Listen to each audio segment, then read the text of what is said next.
오늘 새벽 영국 런던 크레이븐 코티지에서 토트넘과 풀럼의 카라바오컵 2라운드 경기가 열렸습니다. 토트넘이 이번 시즌 유럽 대항전에 출전할 수 없기 때문에 리그컵 경기는 중요했는데요.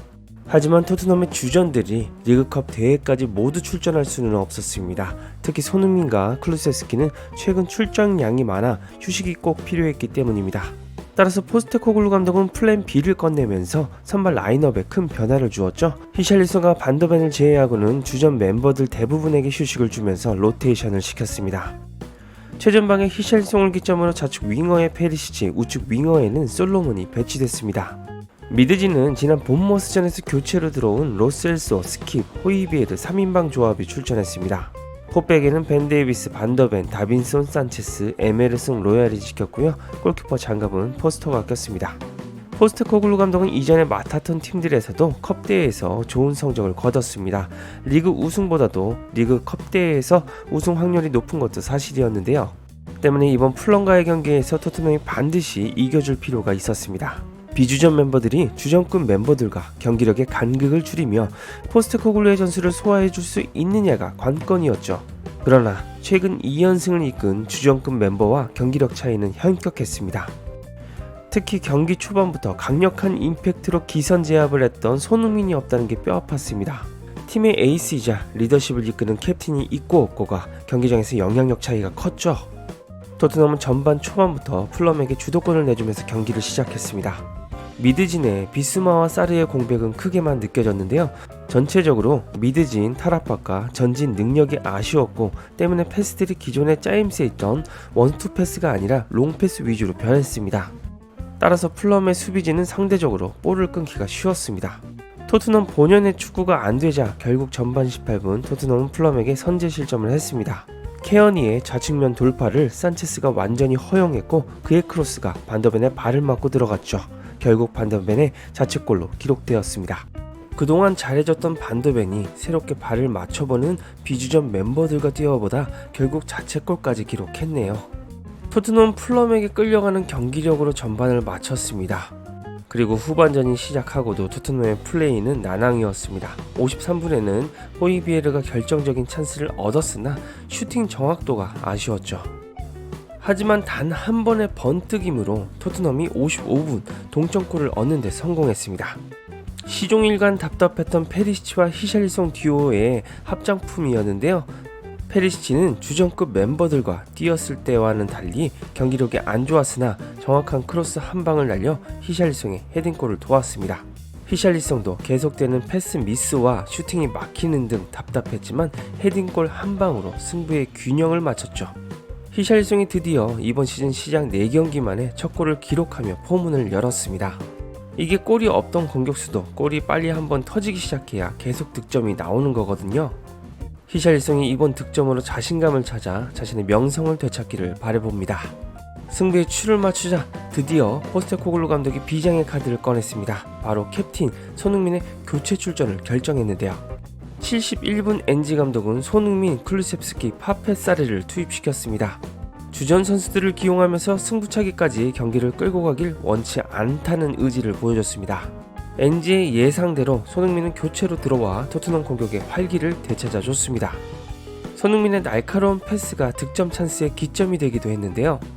79분 손흥민은 박스 좌측의 솔로몬에게 수비를 가로지르는 패스를 전했습니다.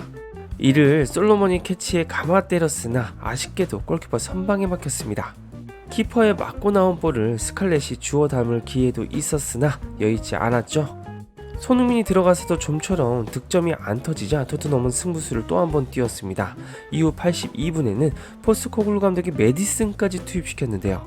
메디슨까지 들어오자 손흥민과 시너지를 냈고 토트넘의 창의성이 살아났습니다. 공격의 날카로움이 살아나면서 풀럼이 애를 먹기 시작했죠. 하지만 로얄과 호이 등 비주전 멤버들의 눈물겨운 쇼가 펼쳐졌습니다. 그들은 후지산 대폭발 중거리 슛들로 빌드업 기회들을 무산시켰습니다. 결국 양 팀은 승부차기에 돌입했는데요. 토트넘의 첫 번째 키커는 캡틴 손흥민이었습니다. 최근 손흥민의 PK 전담 키커 이야기가 나오자 많은 팬분들이 불안하다고 평가하셨습니다. 이에 보는 저도 굉장히 조마조마했습니다. 혹시라도 손흥민이 실축한다면 손가들의 타겟이 되기 때문이었습니다. 다행히 손흥민은 이를 반박하듯 우측 하단으로 정확히 꽂아 넣어줬습니다. 그러나 토트넘의 지뢰는 준비되어 있었습니다. 토트넘의 세 번째 키커의 낯빛이 이상했기 때문인데요. 세 번째 키커가 바로 전설의 산다 조합의 다빈손 산체스였습니다. 그는 거친 생각과 불안한 눈빛을 플럼의 골키퍼에 쏴댔습니다. 결국 산체스는 소녀소녀한 우측 땅볼 슈팅을 굴렸고 이를 플럼의 골키퍼가 정확히 막았습니다. 네, 산체스가 PK를 실축했습니다. 다이어만은 다른 행보를 걷길 원하며 엔지 감독의 신뢰를 받아 호기롭게 출전한 산체스였습니다. 그가 역시나 한 건 해주네요. 다이어가 팝콘 먹으면서 산체스의 실축을 아주 재밌게 간전했을 것 같습니다. 결국 풀럼의 다섯 번째 키커 테테가 PK를 성공시키며 토트넘은 패배했습니다. 토트넘은 우승의 희망을 걸어볼만 했던 카라바오컵에서 탈락했습니다. 이번 시즌 유럽 대항전도 출전이 불가한데 리그컵 대회 첫 경기에서 탈락했습니다. 토트넘 정도의 팀이 리그컵 첫 경기에서 탈락한 것은 정말 조금은 너무 가혹한 결과이네요. 비카리오 골키퍼가 PK를 막았다면 조금 결과는 달라지지 않았을까 생각이 들기도 합니다. 이번 경기 품목 기준 최고 평점은 히샬리송이었습니다. 히샬리송은 7.7점으로 토트넘에서는 가장 높은 평점을 부여받았습니다. 반면에 중원에서 실수가 잦았던 스키가 자책골을 기록한 반더벤은 5.9점으로 가장 낮았습니다. 손흥민은 교체로 들어와 19분가량 뛰었지만 12번의 터치와 기회 창출 1개를 기록하며 반전의 기회를 엿봤습니다. 손흥민과 메디슨이 후반 막판에 투입되었을 때의 분위기를 못 살린 게 너무나 아쉬운 경기였습니다. 확실히 이번 경기를 통해서 확인한 토트넘의 가장 큰 문제점은 선수단의 뎁스입니다. 주전자원과 비주전자원의 갭 차이가 생각보다 컸는데요. 특히 미드진과 윙백들의 전술 소화력 자체가 틀렸습니다. 메디슨, 비수마, 사르가 보여준 탈압박과 전진 능력이 그리웠습니다.